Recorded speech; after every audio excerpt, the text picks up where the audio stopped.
Good afternoon. I'm Tony Bancroft. I'm here at the Paris Airshow of 2025. We're at Le Bourget Airport outside of Paris.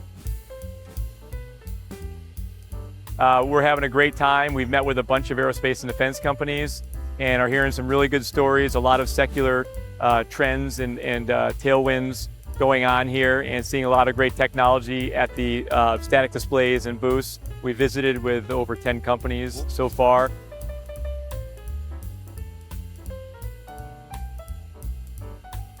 Seeing a lot of great technology from a standpoint of weapon systems and aerospace systems. And they've had a really good visit watching planes like the F-35 and the A350 do some of their awesome flybys.